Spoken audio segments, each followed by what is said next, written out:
Hello everyone, my name is BlackBoa, a new member of the hardcore community in World of Warcraft Classic. As many of you know, hardcore fresh start servers on the official servers launched on August 24th, and we've been addicted to this game mode ever since. Many of you in my community have been asking me, why am I playing hardcore and how do I get started? Well, I hope this little video here will tell you a little bit about how to get started, what it's all about, and how you can join me in this wonderful, addictive hardcore game mode in World of Warcraft Classic. Let's get to it then. So to get started in World of Warcraft Classic, you do have to have a WoW subscription. I have been gifting WoW subscriptions out to my community, so if you find us on Twitch and you see that we're doing a giveaway, perhaps you can win a WoW subscription as well. But you do indeed need a subscription. They're approximately 15 USD per month, and that will be how you get into the game. There are multiple versions of World of Warcraft on the Battle.net launcher. Make sure you choose World of Warcraft Classic to be able to play on the official hardcore WoW Classic servers. There are a few different servers, both for EU and NA. We are on the NA server of Skull Rock. It is a West Coast server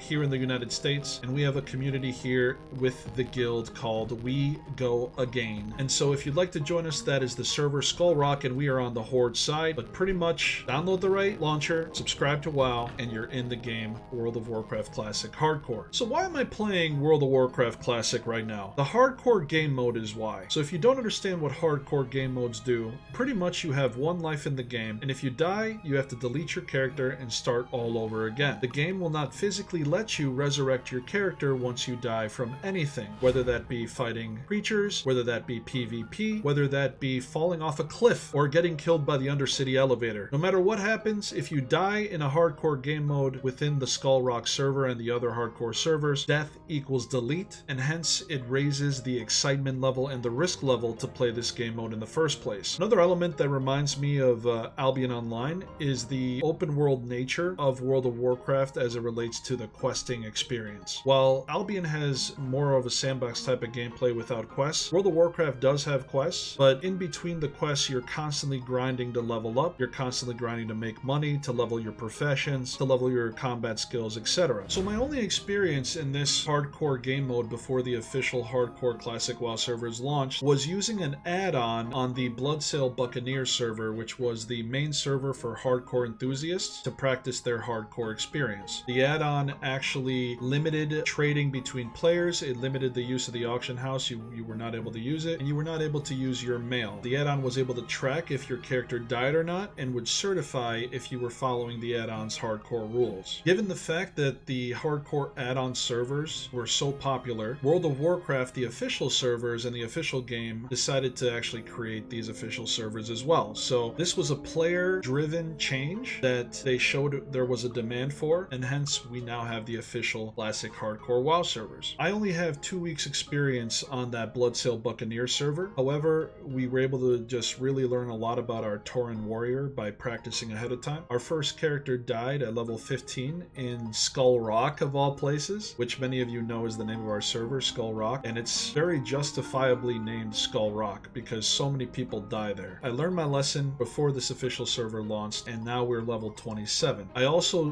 died a second time on the Bloodsail Buccaneer server at level 26. This character right now is indeed my personal best in hardcore. Level 27 is my highest character, and I have not died yet on the official server. The reason why I give you this history here, I want to just let you know what my experience is. I am by no means an expert. I just want to share with you guys what I learned and how I'm surviving so far in this very unique and fun experience known as hardcore WoW. So that's the brief history. I think it's time for us to go and show you a little bit about the early game. I do have some alternate characters that I'm going to be leveling up while I do this guide, and hence we can kind of tell you a little bit about the early experience, some tips and tricks, what to avoid, what to be careful of, and hopefully your experience will go swimmingly as well. So before you start to play World of Warcraft Classic or World of Warcraft Classic Hardcore, this applies to both games, there is a lot of useful add-ons that many people want to download, and they also are asking what are the most important ones. I'm not going to go into super detail on this because there are literally hundreds if not thousands of add-ons for World of Warcraft. I'm just going to tell you how you can search for yourself and the one or two add-ons that I find really helpful in the classic WoW hardcore servers. And so the first thing you need to do, look up CurseForge on the internet. I believe it's curseforge.com, but if you just Google CurseForge, it should come up. CurseForge is a platform that allows you to easily install add-ons on on many different games. For us, all we care about is World of Warcraft. You start searching for the add-ons, and you're able to search by name. It does matter if it's a one-word name or a two-word name. So remember, if you're looking for Deathlog, for example, if you type death space log, you will not find the correct Deathlog. So make sure that you know the exact name of these add-ons, otherwise you won't be able to search them. From here, you could find the hundreds, if not thousands, of add-ons. Now, for Classic Hardcore, I will say that in my opinion, the only mandatory one you need is Questy. And I only recently discovered Questy through this particular playthrough over the last month of World of Warcraft Classic. I never did Classic WoW with Questy, and hence I actually never got to level 60 because I always got to a point where I didn't know where to go. I was constantly reading every single quest, trying to figure things out, and I'm super stubborn where I don't like to look up the answer on a wiki or things like that. So for me, my prior attempts at actually getting to level 60 were nullified because I did not use the best quality of life possible for World of Warcraft Classic, which is Questy. Now, Questy, we'll go over it in a little bit. I'll show it to you, but I just want to let you know that if you are not a big fan of add-ons and you want to be minimalistic, I honestly believe Questy is the only one you need. Anything else that I have is just me trying to increase my quality of life, and I'm not going to go through which ones you should do. Auctionator for me has actually been a really good one because the economy in Hardcore Classic WoW is going to be very good for quite some time since everyone's dying and losing their gear. I feel like Auctionator is a great way to sift through the auction houses in World of Warcraft and try to make profits by automatically posting things at the optimal prices. So feel free to take a look at Auctionator as well, but really Questy is number one for me, and I think you'll also love it once you see how it works. Alright, so you downloaded the add-ons that were appealing to you. When you open up the game and you create your character, you can just hit escape, look at the add-ons, enable which ones you want to enable, and disable which ones you don't want to have on. And then of course each add-on also has some additional properties that you can also configure differently. Again, I'm not going to go through that because I don't want to overwhelm anybody.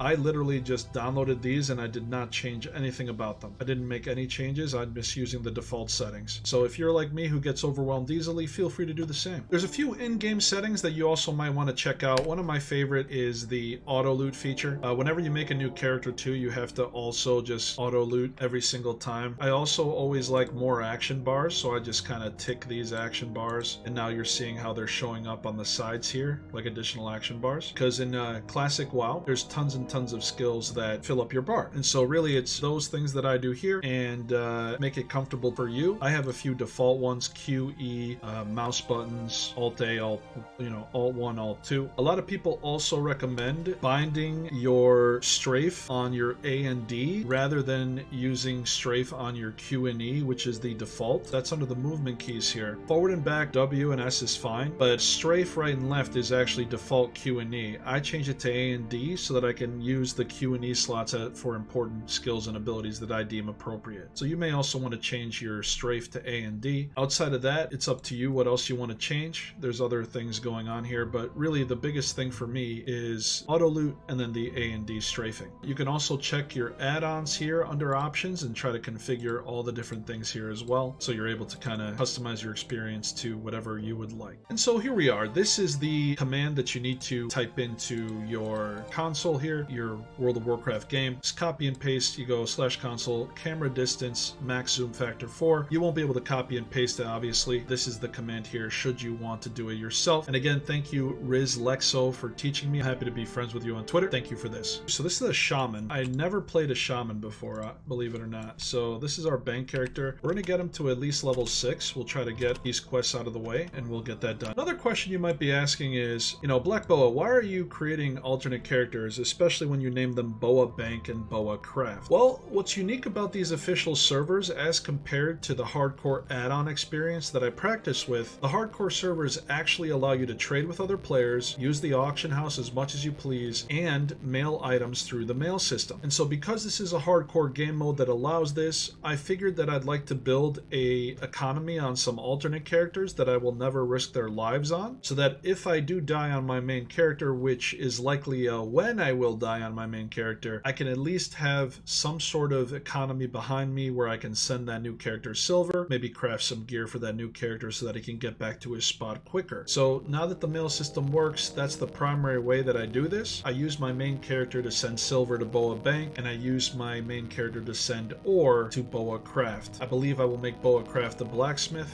as well as some other profession as well. So right now I'm just gathering on my main character, doing leather working and mining, and sending all these resources off to the various alternate characters that I have. You don't need to do this. You can have a truly more hardcore experience by just using one character and restarting every single time. If you have a good guild though, they can always help you out too and help you get bags again and all the essentials. But I personally want to be able to easily get back up on my feet should the time come when my hardcore main character dies. Death equals delete is brutal. Let's try to soften the landing a little bit, shall we? Alright, so we're about to start the initial questing process here in World of Warcraft. There's tons of quests, and Questy is already our add-on that is tracking everything. The beauty of Questy is, as you open your map, you see exactly where everything is. You can hover over it, you can see where all of the quests are, including the unfinished quests that you haven't taken yet, and it allows you to just easily go and know exactly where the general area is of what you have to do. Because this is a little different for people coming from sandbox games like Albion, you're gonna find that this is a little bit foreign to you if you've never played any other games, but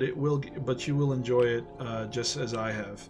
Because you could easily overgrind if you want to, which is what I do all the time. You can work on your professions while you're doing your quests. It really feels sandboxy, even though it is definitely a theme park MMORPG. Now also, when you create your character here, you will also have certain passives, abilities that may not have default entered your skill bar at the bottom of the screen here. And so what you need to know is there's your spellbook and abilities. So the P command allows you to go through these tabs and make sure you have all of your abilities ready to go. For us, War Stomp goes on our Q because it's kind of like a oh shit ability where it stuns up to 5 people for up to 2 seconds, and that can definitely save you on your way to fight. There's no other actives here. Lightning Bolt is here, and then this is healing, so we get to heal ourselves and shoot some lightning. And so now that we're ready, we're just going to start grinding the mobs. The beauty about World of Warcraft Classic is the mob grinds feel good because they potentially can drop upgrades for your gear nearly immediately. And so as we do the quest, we're also looking for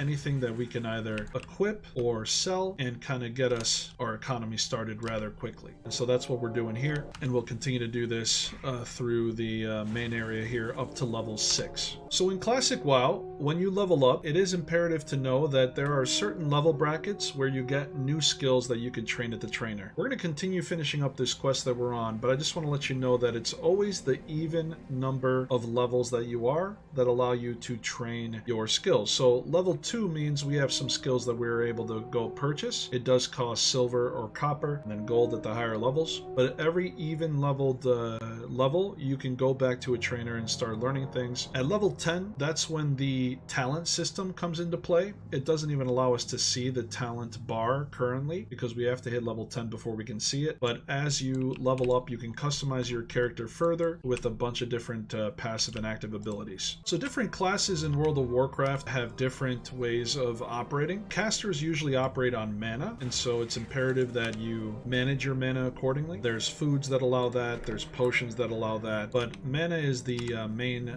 resource for the casting classes. The other classes have different levels of a similar mechanic. They are non-mana usage. However, they operate similarly in that you must spend the resource for, let's say, a warrior, which is rage, in order to cast abilities. So pretty similar, just don't use mana, and that is a very important thing to manage as you're working your way through World of Warcraft. Questing, especially in the early stages of the game, is probably the best way to level up. However, there will be times when the quests are too difficult for you, and it's always great to find a way to grind other things rather than going and risking a very risky quest. Most people suggest that as you level up, you look at the mob difficulty in terms of its level compared to yours and see how it looks to you. Some mobs that are way too strong for you appear as red as the default color. Mobs that'll be a challenge for you are yellow, and then mobs that'll be easy for you are green. If you're fighting mobs that have a black-like border, that means you're not getting any EXP at all from them, so chances are, unless you need them for some economy reason, you want to stick to grinding green mobs if you want to be safe and not die as often. The game automatically calculates that and says that this should not be that difficult for you. It is definitely based on your level, and so don't forget that your gear matters too. If you're a high level but your gear has been not so great, then you will absolutely have trouble even fighting green monsters. So never overestimate your target, and also plan on only trying to pull one mob at a time, especially in the early stages. If you have more than one mob on you, that is one of the sure ways of dying. So watch how you pull the mobs. They have different aggro ranges, and there's different ways that you can actually aggro the mobs from distance in order to avoid pulling mobs that might be attracted to you if you go right up to the mob and hit them. So these are different elements here, the mechanics of this game. Aggro range is important, pulling only one mob is important, and questing in the early game is extremely important. The training, as I mentioned to you, this is an even level. We're at level 2. Every class has their own trainer, and right now I actually need to do a quest before I can train, as the game is telling me that. In order to track the vendors and the professions and everything else that you'd like to track within Questy, it's important to go to the add-on tab in the options menu and go to configure tracking icons. This is where you could click or unclick different areas of interest that will then appear on your map through the Questy interface. So I personally decided to go and tack everything on because I definitely want to see everything when I'm in a town or a city, or there might be something I need at those areas. So just know that if you're not seeing any icons like I am on my map here, these icons especially, that means you have not configured your Questy. All you got to do, hit escape, go to options, go to Questy, which is the add-ons tab, down to Questy, configure, and you're all set to do what I just did. So here we are at our trainer here. As I mentioned, this is an even added level, and here we are. We have a rock biter that will allow us to train this particular skill. So we're just going to hit train, and then it's easy as that. You get your new skill. It does not automatically enter your skill bar, so you got to make sure to open up your skills panel again, press P, and bring that down to your hotbar accordingly. Always remember after doing a bunch of quests that your inventory is full, basically. Inventory is such a big deal. You get up to 4 equipment containers to put bags into, and bags in the early game are definitely expensive for newer players, so hope that you could find some just through your travels and killing mobs. If not, you probably want to save up and buy those as soon as possible. Those are imperative for you to make more money. But here we are, we're just going to sell our items to this trainer. We know that our items are better right now because we've checked. You just hold shift down and hover over it, and you can see if whatever you have equipped is better than what you're selling. And for us, again, water is our main objective here. We also are going to need some food, so let's just put the water on our bars.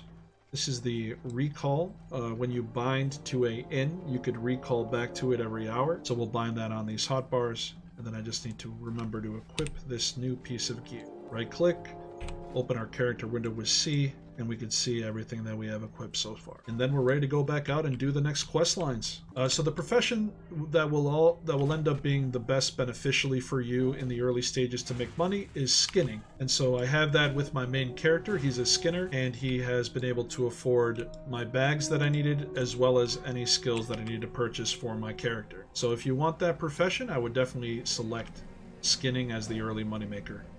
As you travel the world doing your quests, you'll see that some mobs have yellow names. It has a yellow name. This mountain cougar is one of them. And the mountain cougars and any creature that has a yellow name means that they will not aggro you unless you attack them first. So when you walk around the world, just know that you should be safe unless you accidentally attack one of these yellow named creatures, and they won't bother you as you walk by. However, as we will see later on, you will find that there are red named creatures, and those creatures do attack you on sight if you get within their aggro range. So just be careful as you're going through that yellow is don't worry, red equals they're going to attack you. Another thing on selling really quick, let's say you accidentally sell something to a vendor. Don't panic. There is a buyback tab that allows you to buy back anything that you actually sold or whatever you sold it for. So don't be afraid. If you think you just made a mistake, quickly look back, go to the buyback tab, buy back whatever you did not mean to sell, and you will be able to get that back. By now you've probably felt, okay, this hasn't been that bad. Well, rest assured, it gets much more difficult. The first real challenge that you will have shortly will be the last starting area quest chain that will bring you from level 4 to level 6 if you complete them all.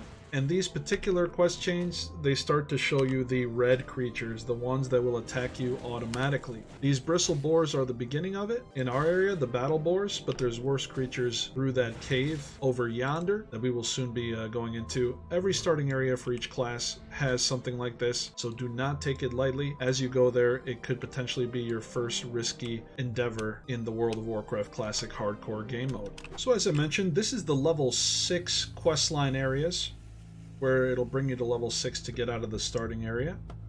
It is rather dangerous. For us, as the Torrent, it's Brambleblade Ravine. This might be one of the true tests, your initial test. Everything will be fine if you just try to only pull one mob at a time. There might be some issues if you see multiple people grinding mobs that you might need for your quest objective, but be patient. It's nice to over-grind mobs anyways, so you could level up earlier and increase your survival accordingly. If you see a group of people doing the main quests in these areas, feel free to offer them a party invite, because sometimes everyone's trying to click to get the quest objective, and unfortunately it is not a shared quest. It's whoever individual hits the quest mob first, or whatever group hits the quest mob first will get the credit for all of the quest objectives. So be careful, go one at a time. See if you could find a friend or two to do the main quest of Sharp Tusk in our example. For you, again, it'll be different. And you'll successfully clear out the first starting area. Another thing about just aggro in general that you may want to be careful of is this. Sometimes you try to just clear out mobs that'll get you to your destination as quick as possible. For instance, on this quest we want to kill Sharp Tusk, who's in here. But it doesn't hurt you to clear just about everything else around it, so that you at least will not run into people when you're trying to escape if things go south. So don't rush when you're going to do a quest objective. Clear out the area beforehand. It's bonus EXP, it's bonus loot. You may have some quest objectives you got to do. If you're a skinner eventually, many of the mobs that have quest objectives you can also skin. And so you can work on professions. And so don't rush. Do not rush. Try to do it the safest way possible, while also leveling up above your particular content in the process. That's really one of the biggest secrets. Always be above the quest that you're doing. Always try to get an advantage by being higher level than what you're working on. Let's get our new skills here. Earthbind Totem. Summons Earthbind Totem with 5 health at the feet of the caster for 45 seconds. That slows the movement speed of enemies. Okay. Healing Wave rank 2. Okay, so this is the problem here. What's interesting, and what I just figured out is this, that things do not automatically level up and replace the old ranked item if you're a spellcaster. So to get to the rank 2 restoration, we gotta go like that. We actually have to replace it on the bar. So as a caster, remember that as you upgrade your skills, as you upgrade the ranks of your next skills, make sure you replace the rank 1 skill with the rank 2, otherwise you'll be using a lower tier skill each time you actually cast it. So melees do not have to worry about that. Any skill you have on your bar will automatically upgrade to the next rank, but casters need to remember this. So by now you've reached level 6 hopefully before you left the starting area. We're about to go on to the next area, which will be where your other quests happen. One of the things you may want to do if you don't have enough silver already, this is where you probably want to pick up your first professions. So you can continue to grind around here if you'd like. I believe our silver of approximately 2 or so is going to be just fine. But we'll also be picking up more silver from our other alternate character who already sent us a bunch of stuff. So we're going to continue on to the next area of questing along with this quest. And from there we'll just keep on grinding accordingly. Alright, so you made it to the next quest area, wherever that may be for you, depending on your class and race. One of the first quests that you will likely see is something to deliver to an innkeeper. Innkeepers are important because they are responsible for changing your Hearthstone bind location. You want to do this because in certain areas you've outgrown them, and hence if you bind to the innkeeper you'll be able to recall back to the place where you're most active in. To do so, simply right-click on the innkeeper, go make this in your home. You want to make it your new home, you click accept, And now every time you recall, you are now bound to the new location, which for us is Bloodhoof Village. Alright, let's talk about professions for a moment. Now, you can get 2 main professions per character at any one time. You could always change those main professions as you grow out of them. And hence, that's why I recommend leather to just about anybody, whether you're going to use it long term or not. Leather is going to be great for your early money making, and hence you can go and train that wherever you can find it. Some places, like Bloodhoof Village, which is the next quest location, will have that here for you already. Others, you'll have to go to the main city of your faction. For us, it's Thunderbluff, so we'll be heading up there eventually as well. But just know that skinning is always a good way to go for the early stages. In addition to the 2 main professions, there are side professions that you can have as many as you want of. One of which is cooking, the other is skinning, and the other is fishing. I believe those 3 are the only 3 that you can have more than one of, but let's just take a look at our professions here, and we can't really see them here, but you can easily see them by talking to other trainers, or guards rather. So for purposes of this character, I already know what I want him to be. I'm going to make him be a leather worker and a tailor, mainly for just low-level stuff. I'm not going to level this guy very much at all after this, but he'll remain a low-level crafter if I keep sending low-level materials over to him. So let's become a leather worker. And because my other character is a skinner, I don't need to become a skinner with a leather worker, although that's very often a very good way to pair the 2. Skinning and leather working go well. So we're going to be a leather worker, and eventually we're going to go be a tailor, and we'll start doing a few alternate things on this character. Alright, so my next steps are to take my alternate character to Thunderbluff and finish up my setting up of this character. We're going to be switching back to my main character to continue on with some of the tips. These have been kind of general tips, and I hope to go into a little bit more detail as we go through my level 27 warrior. But you've pretty much made it to the first major quest hub here, and I wish you the best of luck as you continue on your hardcore journey. One final thing before we switch over to my main character here. There are some very dangerous things outside of creatures and mobs, and some of them are the transportation systems in this game. For instance, Thunderbluff, right? Looks beautiful, looks nice enough, but I can't tell you how many people fall to their death because they are not patient to wait for the elevators. They think they can make it on time, and hence they jump. In a hardcore game mode, you die if you jump off of this. You're pretty much dead. So, don't lose your hardcore character from fall damage. Another big one to know about is Undercity. There's an elevator to enter the main Undercity area.